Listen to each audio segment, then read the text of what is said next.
Big boss Malayalam season 8 അഗ്നി പരീക്ഷ. So നമ്മൾ ആദ്യത്തെ എപ്പിസോഡിൽ നടന്ന ഒരു ചെറിയ ഫൈറ്റിനെ കുറിച്ച് ആദ്യം നമുക്ക് സംസാരിക്കാം. ആദ്യത്തെ ടാസ്ക് എന്ന് പറയുന്നത് 40 കണ്ടസ്റ്റന്റ്സിനുമായിട്ടൊരു ടാസ്ക് കൊടുക്കുന്നു. രണ്ട് സൈഡിലായിട്ട്, ഒരു സൈഡിൽ പൂട്ടും അതിലൊരു ടാഗും ഉണ്ടാകും. ടാഗിനകത്തൊരു ക്ലൂ കാണും.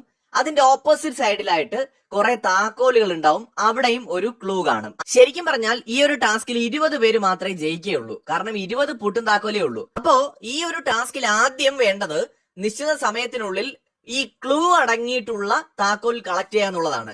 ഒരുപാട് താക്കോലുകൾ ഉണ്ടാവും, എല്ലാത്തിലും ക്ലൂ കാണണം എന്നില്ല. കുറച്ച് ലെക്കും കുറച്ച് സ്പീഡും കോൺസെൻട്രേഷനും ഒക്കെ വേണ്ട ഒരു ടാസ്ക് ആണ്. അത്യാവശ്യം ടഫ് ആയിട്ടുള്ള ഒരു ടാസ്ക് ആണെന്ന് വേണമെങ്കിൽ ആദ്യത്തെ ഒരു ടാസ്ക് എന്ന രീതിയിൽ പരിഗണിക്കുമ്പോൾ പറയാം. പെട്ടെന്ന് ഒരു പാനിക് ആയി പോകും. കാരണം എത്രയും പെട്ടെന്ന് താക്കോല് കളക്ട് ചെയ്യണം, അതിൽ ക്ലൂ വേണം. ആ ക്ലൂ കൊണ്ട് മാത്രമേ അപ്പുറത്ത് പോയിട്ട് അവിടെയുള്ള ക്ലൂ നോക്കിയിട്ട് പൂട്ട് തുറക്കാൻ പറ്റുള്ളൂ. സോ അങ്ങനത്തെ ഈ ടാസ്കില് ചെറിയൊരു ഫൈറ്റ് നടന്നു. വേറൊന്നുമല്ല, കുറെ ആളുകൾ ആദ്യമേ തന്നെ കറക്റ്റ് ആയിട്ട് കളക്ട് ചെയ്ത് വന്ന് ഓപ്പൺ ചെയ്ത് പോയി. അതിൽ പൂജ എന്ന് പറയുന്ന ഒരു കണ്ടസ്റ്റന്റ് എന്ത് ചെയ്തെന്ന് വെച്ചാൽ, പുള്ളിക്കാരിക്ക് തുറക്കാൻ നോക്കിയിട്ട് പറ്റിയില്ല.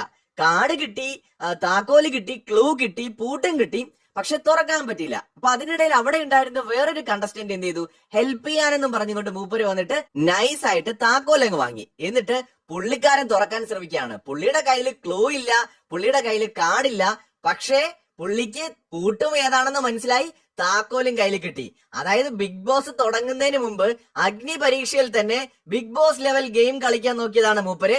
പക്ഷെ പിന്നീട് നമ്മുടെ അവതാരകയായിട്ടുള്ള റനീഷ് ഇടപെട്ടിട്ട് അതിനകത്തൊരു പരിഹാരം കണ്ടെത്തി. ഇതിനിടയിൽ പൂജ ഭയങ്കരമായിട്ട് സീരിയസ് ആയി കളഞ്ഞു. അതായത് ശരിക്കും ആ പൂട്ടും താക്കോലും കിട്ടിയില്ലായിരുന്നുണ്ടെങ്കിൽ ചിലപ്പോ പൂജ അവിടെ സത്യാഗ്രഹം ഇരിക്കുമെന്ന് എനിക്ക് തോന്നിപ്പോയി. അമ്മാതിരി സീനായിരുന്നു. എന്തായാലും എപ്പിസോഡിൽ നിങ്ങൾക്ക് അത് കറക്റ്റ് ആയിട്ട് കാണാൻ പറ്റും. സോ അങ്ങനെ ഒടുവില് നമ്മുടെ റനീഷ് ഇടപെട്ടത് കൊണ്ട് ആദ്യ ദിവസം തന്നെ വലിയൊരു കലഹം ആളിക്കത്തുന്നതിൽ നിന്ന് ബിഗ് ബോസിനെ അല്ലെങ്കിൽ നമ്മുടെ അഗ്നി പരീക്ഷ വേദിയെ രക്ഷിക്കാൻ നമുക്ക് കഴിഞ്ഞു. എന്തായാലും ഒടുവിലെ പൂജയെ വിജയിച്ചതായിട്ട് കണക്കാക്കുകയാണ് ചെയ്തത്. കാരണം അവരുടെ ആ ഒരു താക്കോൽ ഉപയോഗിച്ച് പൂട്ട് തുറക്കാൻ കഴിഞ്ഞില്ല.